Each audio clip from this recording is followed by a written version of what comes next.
Adonai. Ora Makara Shakavari. Uri Kababaya Navari Shakavari. Ikabara Bakundu Shakavari. Uri Anababa Shakavari. Uri Akabanga Shakavari.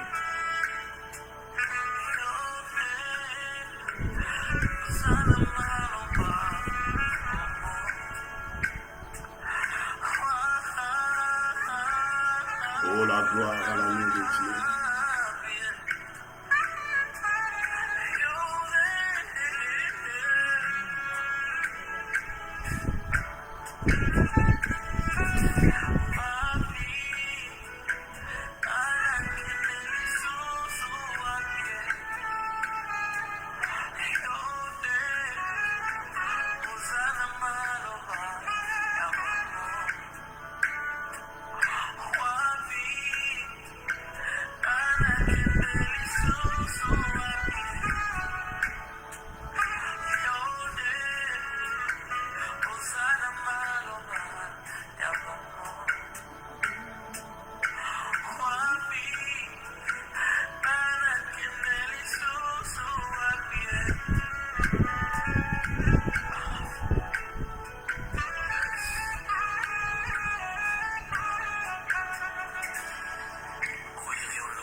Oh, Pashaya Bakara.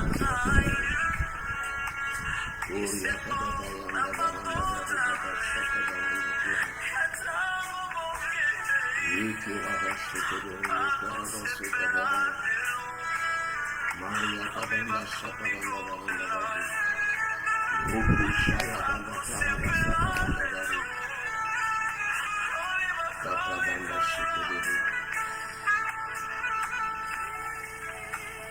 Shalom, shalom, shalom, shalom, shalom, shalom.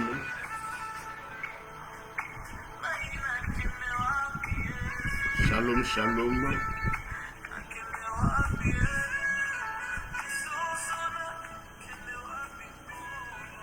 J'aimerais véritablement ce matin partager cette pensée. Hier, nous avons prié de minuit à 1h du matin sur le concept, les cris des Bartimée.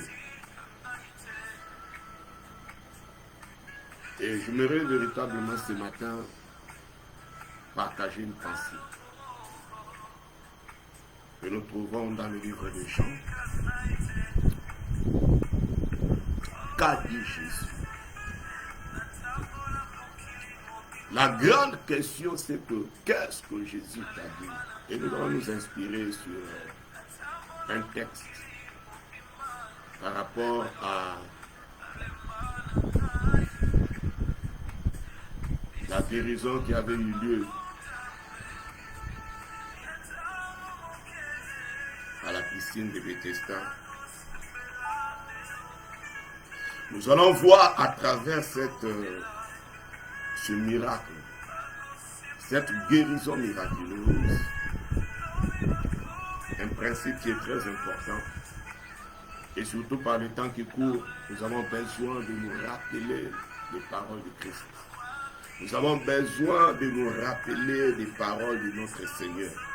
Nous avons besoin de nous rappeler la parole de Dieu pour ne pas déraper, pour ne pas fléchir aussi, pour ne pas être abattu. Nous avons besoin d'avoir la parole. Et je comprends pourquoi, alors qu'il était à la porte de conquérir Canaan, à la porte de Canaan, j'allais dire,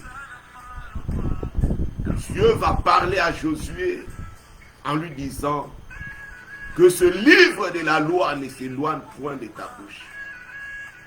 Médite le jour et nuit en agissant parfaitement selon ce qui est dit, selon ce qui est écrit. C'est alors que tu auras du succès dans tes entreprises. C'est alors que tu réussiras.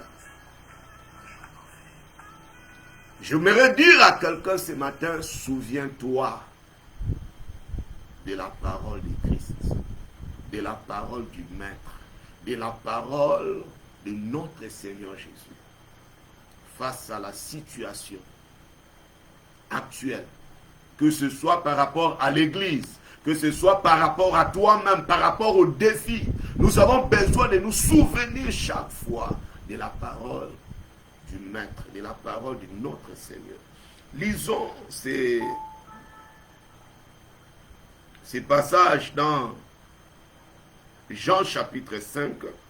La Bible dit, après cela, il y eut une fête juive et Jésus monta à Jérusalem. Or, à Jérusalem, près de la porte de Brebis, il y a une piscine qui s'appelle en hébreu Bethesda et qui a 5 portiques. Sous ces portiques, un grand nombre de malades étaient couchés, des aveugles, des boiteux, des paralysés. Ils attendaient le mouvement de l'eau.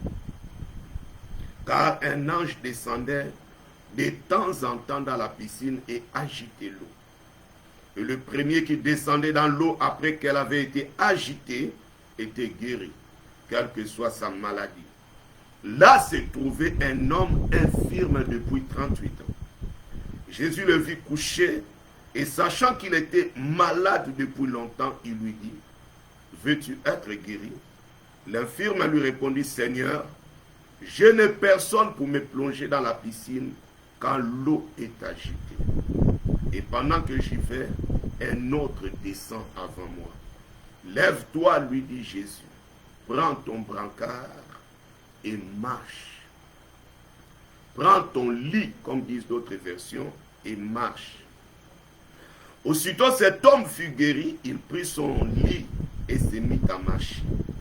C'était un jour de sabbat. Les Juifs dirent donc à celui qui avait été guéri, c'est le sabbat. Il n'était pas permis de porter ton brancard. Il leur répondit, c'est lui qui m'a guéri, m'a dit. C'est ça, mon exhortation, mon intervention, ma pensée de ce matin. C'est lui qui m'a guéri, m'a dit, prends ton lit et marche.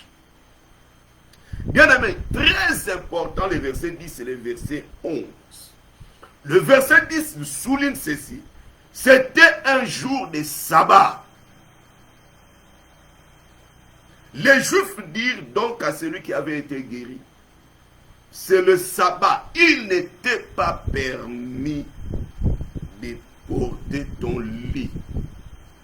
Oui, la loi interdisait cela. Il n'était pas permis de porter ton lit. Mais cet homme était en train de porter son lit par rapport à quoi? C'est là où se trouve ma pensée. Par rapport à ce que Jésus lui avait dit. Écoutez la réponse de cet homme. Celui qui m'a guéri m'a dit, lève-toi, prends ton lit et marche. Et c'est ce que je suis en train de faire. Sabbat ou pas, mais c'est lui qui m'a dit, c'est lui qui m'a guéri. Bien aimé, nous sommes dans une situation où cet homme ne connaissait même pas qui était Jésus. Mais il obéissait à la parole du Seigneur. Il a écouté ce que le Seigneur lui a dit. Et c'est ce qu'il répétait. Cet homme ignorait qui était Jésus. Parce que quand vous lisez les textes, on va lui poser la question, mais qui t'a dit? Il dit, je ne sais pas, c'est lui qui m'a guéri. Il m'a dit cela.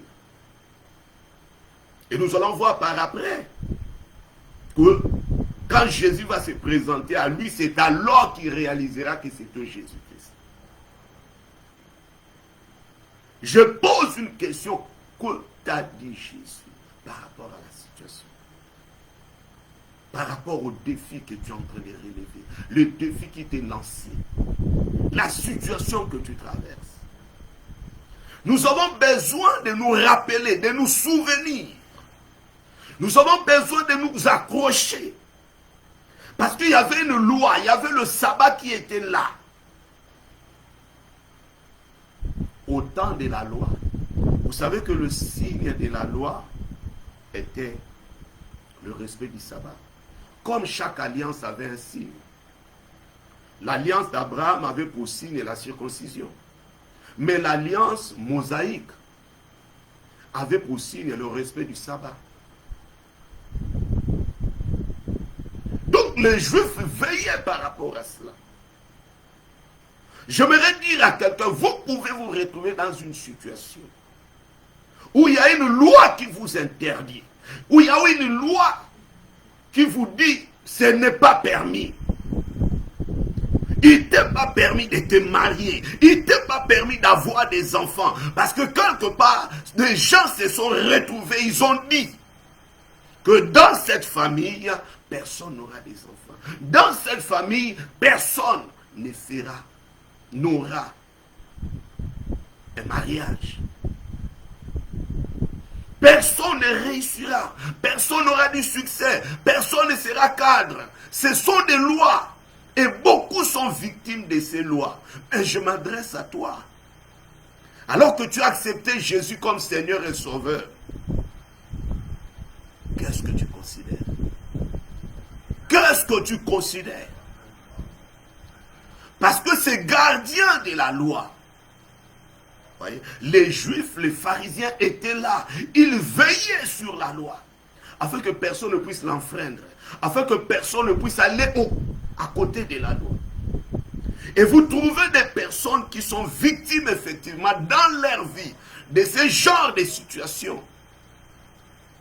Où on a dit dans une famille, on a dit personne ne doit se marier, personne ne doit évoluer, personne ne doit avoir du succès, personne ne doit réussir, personne ne doit avoir les baccalauréats, personne ne doit avoir la licence, personne ne doit. Il y a une loi qui pèse sur quelqu'un. Mais cet homme, il y avait la loi du sabbat qui était là. Mais cet homme a bravé l'interdit à cause de la parole du Christ. Le Seigneur lui a dit, bien aimé, quand nous sommes dans des situations, il est plus que temps que nous puissions nous rappeler, nous souvenir de ce que Dieu nous a dit, de ce que Dieu dit dans sa parole. Oui, la situation est comme ça, mais que dit la parole? Que dit Jésus-Christ dans sa parole? Que dit Jésus-Christ dans sa parole? Qu'est-ce que le Seigneur a dit par rapport à la situation? Bien aimé, il est très important, et surtout pendant ces temps de crise, nous avons besoin de revenir dans la parole de Dieu. Regardez qu'est-ce que Dieu a dit. Est-ce que Dieu nous a demandé de nous inquiéter? Non. Et Philippiens 4 dit, ne vous inquiétez de rien, mais en toutes choses, par des prières et des supplications, ainsi que des actions de grâce. La Bible dit, le Seigneur nous a dit que votre cœur ne se trouble point. Jean 14, verset 1. Quand on est dans une situation, on a besoin de se rappeler la parole. On a besoin de déclarer, ainsi dit l'Éternel, voici ce que Dieu a dit. Cet homme a dit, celui qui m'a guéri m'a dit. C'est lui qui m'a guéri, m'a dit. Est-ce qu'il m'a demandé de paniquer? Non. Il m'a dit, lève-toi, prends ton lit et marche. Quelle est la parole qui est plus puissante? Est-ce que la parole de ta tradition? Est-ce que c'est la parole de la famille qui veut te condamner à la servitude?